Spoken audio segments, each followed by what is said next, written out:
Welcome to the Behind the Art Inspiration podcast. In these special edition episodes of Creative Lifebook interviews, I'll meet with co-authors of the book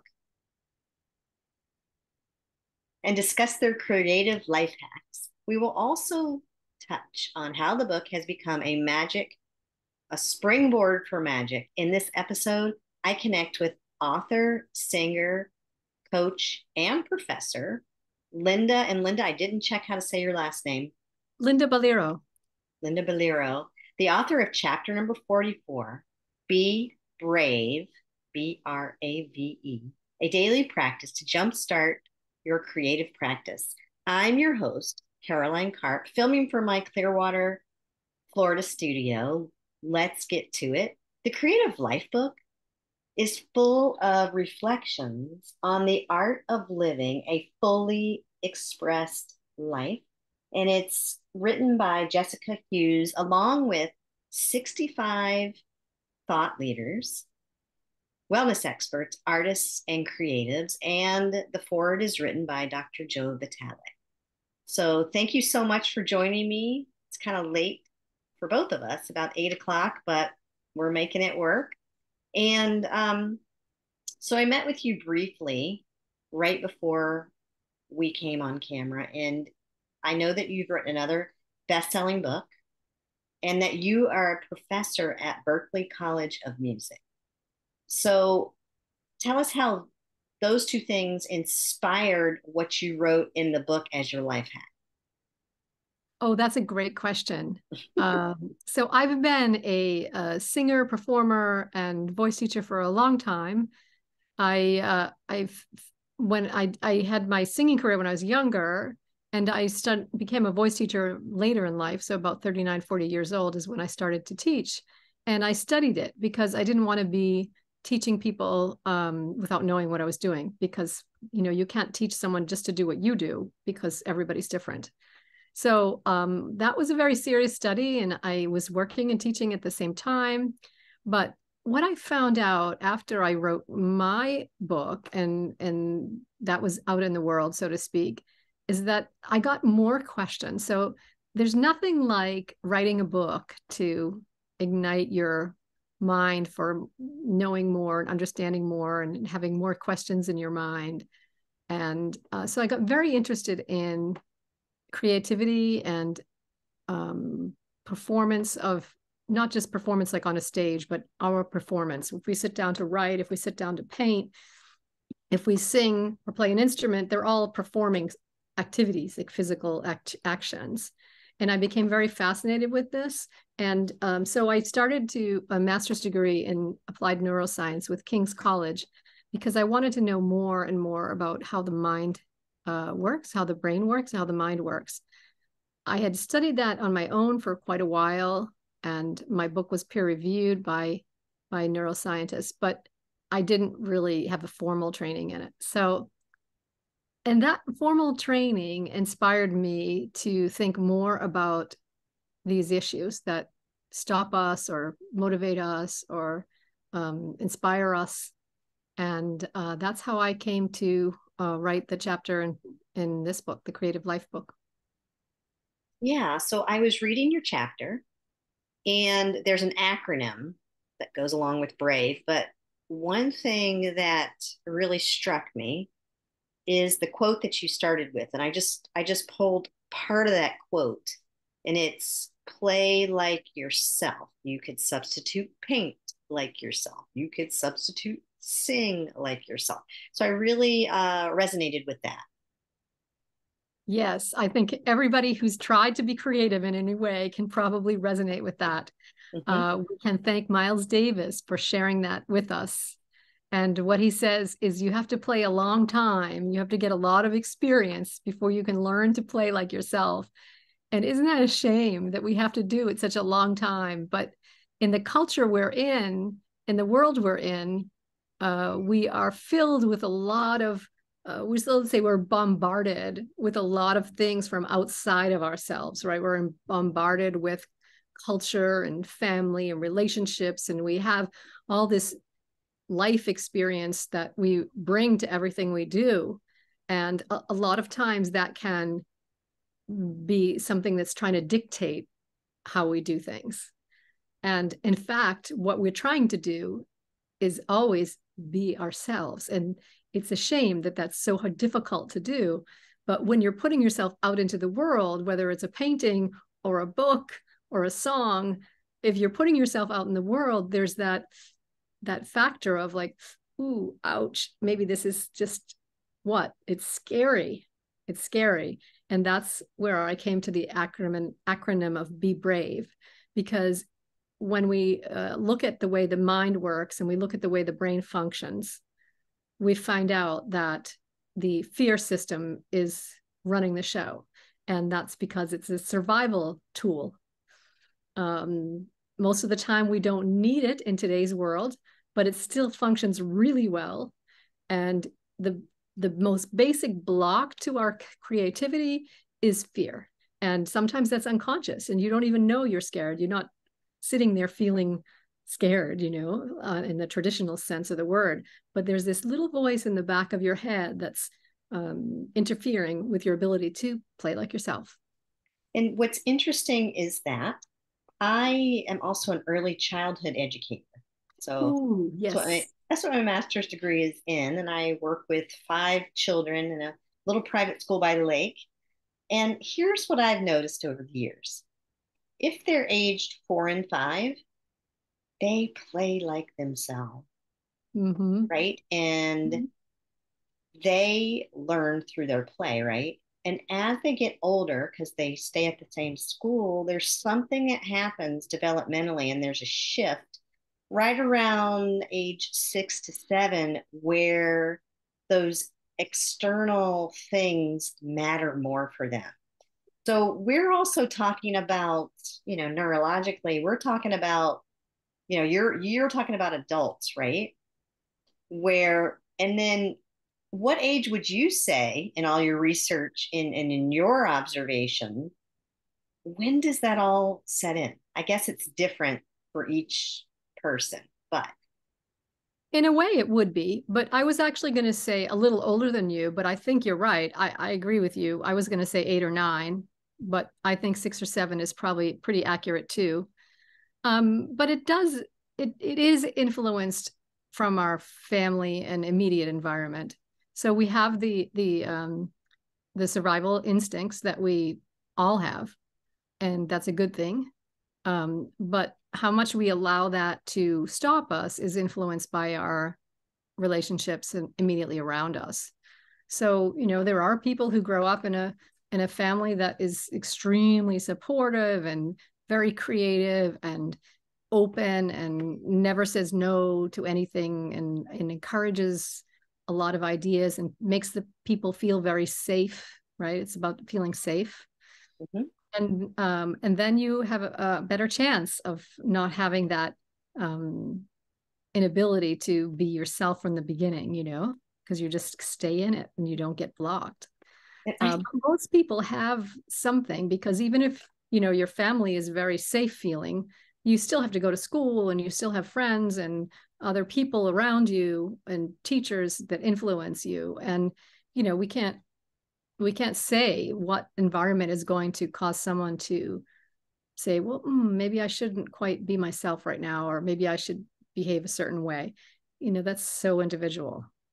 And that, when you're getting to be around our age, I have no idea how old you are, but um, a book like this is so wonderful because there's so many like minds coming together. And every time I'm doing one of these interviews, the person I'm talking to is being themselves. Mm-hmm. Like I can tell, and there's a common thread. And I've mentioned this probably in each one of my podcasts because it always blows my mind just to watch the thread being woven.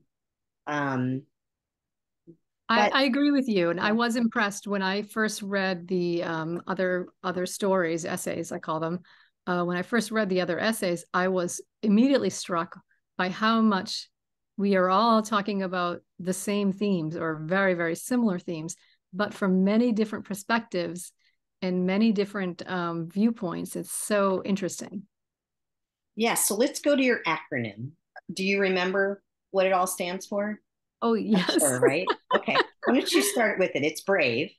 Yes, I developed this when I was working on a mental health action committee for Berklee College of Music. And Oh, we're going to be implementing it there in a workshop setting for students. And then I realized how relevant it is for all artists and all creative types. And I'm actually working on a book that will explain it in detail. So that will be coming out later this summer. nice. And the be brave is, again, it's addressing this unconscious fear or conscious fear that we have that limits us and prevents us to be like ourselves, play like ourselves, paint like ourselves, etc. And B is for believe, and that is believe in what you want to do. And R is for relax, Mhm. because we are so full of tension that we don't even know what we carry around. There is an enormous amount of holding that many people in modern life do, and without even knowing it, like holding your stomach all day long, Yes. and holding your shoulders, and different kinds of tension. When people play instruments, they don't even realize how tight their arm is. People playing sports do that as well. You have to train to find out how much you're holding, and if you are not relaxed, you won't be able to be yourself, because you're holding. You can be holding your breath too. We hold our breath a lot. Mhm. So that's relax before you can do anything creative. And A is for awareness. And awareness means knowing what's going on in your emotional and in your thinking processes. So we are emotional beings, and it took me a really long time to even accept this, because I like to think I'm logical, and I'm a geek, kind of a geek, and I love to study things and learn things. And it was really a long time before I understood how much emotion really runs everything you do all day long. And that is a survival instinct. So it doesn't mean that you're weak in any way, and it doesn't mean that you're emotional, like you're crying all the time. It just means that that's how our brain works, to make us pick the right rewards and the right situations and the right relationships, etc. And so that system of emotion is really driving everything we do. And oftentimes we're not aware of the simplest thing. And this can happen with very, very educated, sophisticated, creative type people, because there's so much that's unconscious. And if you're going to become aware of your thoughts and emotions, you really have to take time. So that relaxation has to happen in order for you to become aware. And there's not always huge emotions. They can be little things, but they're those little things that stop you or make you hesitate or make you question what you're doing. And next is visualize. And this is an interesting one. Um, People don't realize that you have to see yourself and what you want to do, what you want to become, before you can actually do it. And this has existed throughout the history of human existence, or even going back to humanoids. We thought about shelter, needing shelter, and today we have skyscrapers and gorgeous McMansions and condos and everything else. And we have all of these things because we needed shelter, but somebody had a vision for something, and so they made it.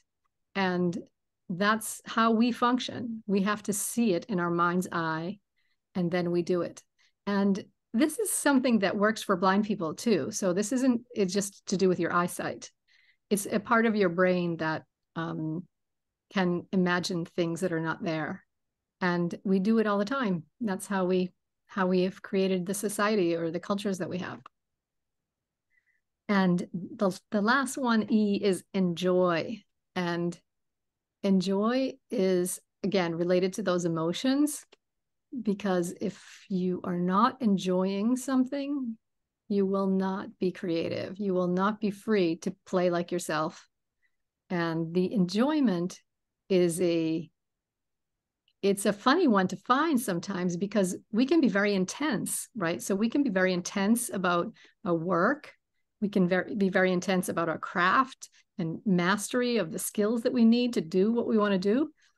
But at the same time, we have to really be enjoying it and not be so intense that it's just a lot of effort. We have to be able to enjoy it and let the effort just melt away in order for us to be really creative. And so this framework is something you can do all the time. You can just have this up on a Post-it note or on a note board on your wall board, or whatever you use to keep yourself focused throughout the day. And you can recall it whenever you feel like you need some inspiration, or you feel like you need to get unstuck, or you want to take it to the next level. It also works when you're really good. So you might already be very creative, but you need to get to that extra level somehow. You know there's more there. And this is just an acronym that can be very handy and practical to use.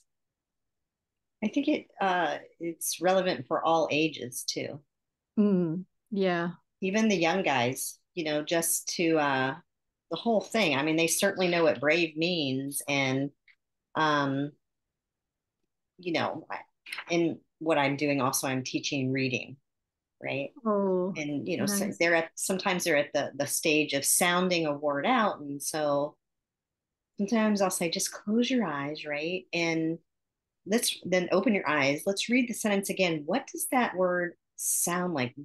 If you were to just, you know, stop a minute, close your eyes, what could that word be? And it's all about being brave and just relaxing, because sometimes they get really flustered if they're trying to sound it out and they can't. And um, visualize what are they trying to say in this sentence. It's just also relevant.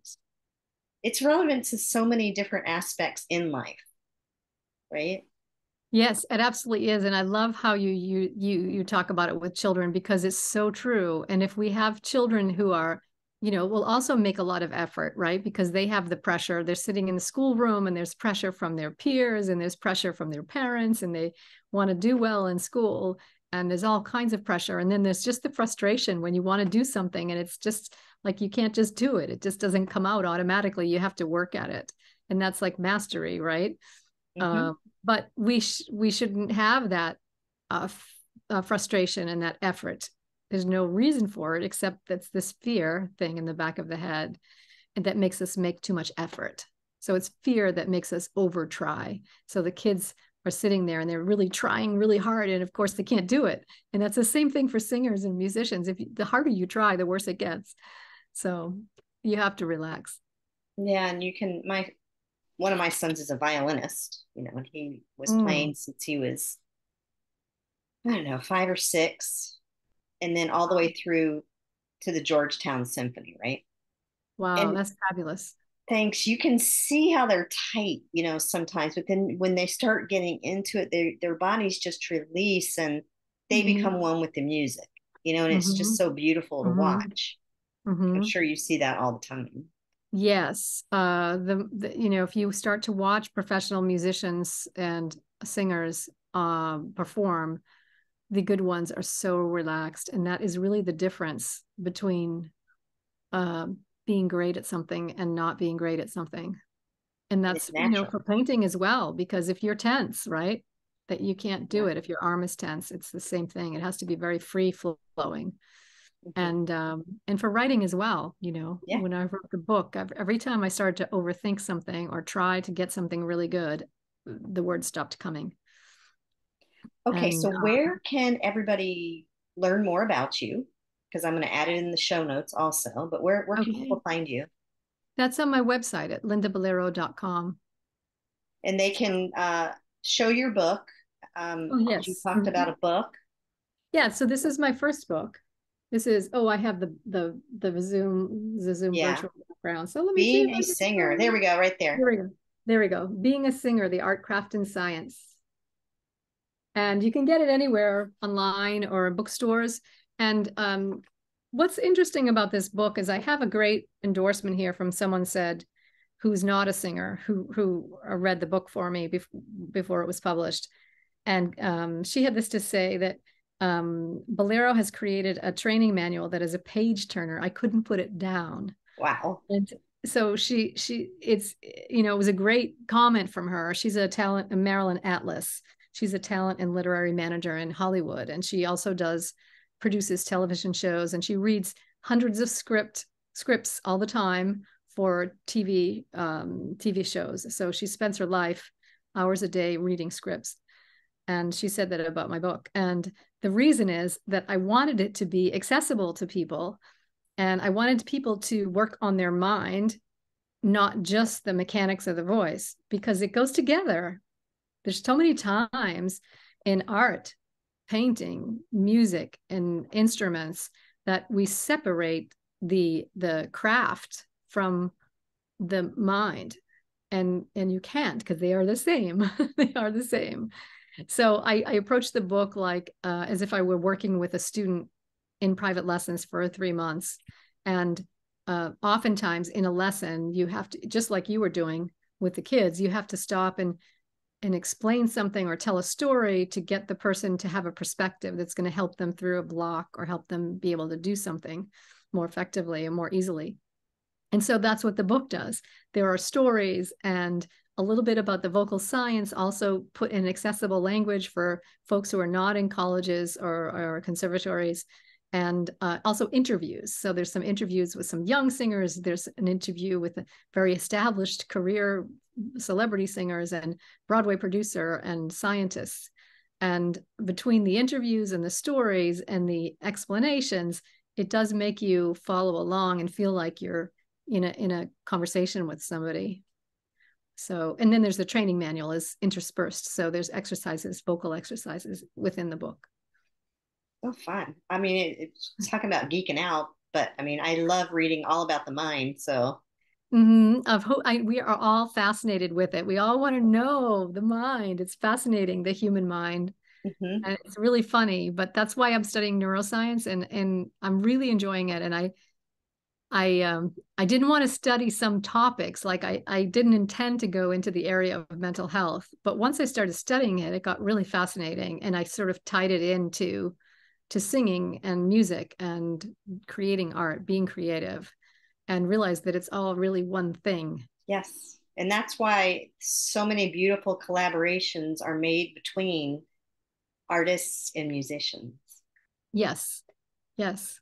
I used to sing at artist shows. I lived in overseas for a long time. I lived in Europe for about 15 years. And while I was living in Vienna, there were I knew a lot of artists, painters. And I sang at some openings and some exhibitions and things like that. And we would create a program that would match the paintings, match the Nice. exhibition. It was a lot of fun. I really, really enjoyed that.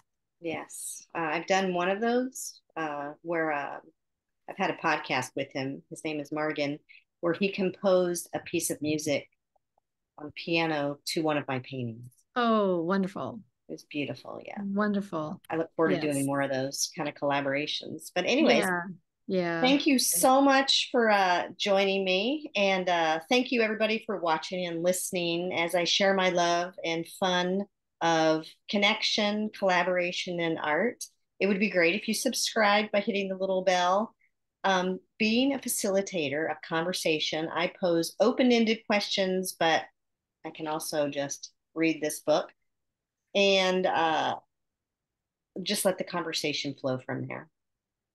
So thank you so much again. Great. It's been great to be here. It's an honor to talk to you. Okay, bye. Bye.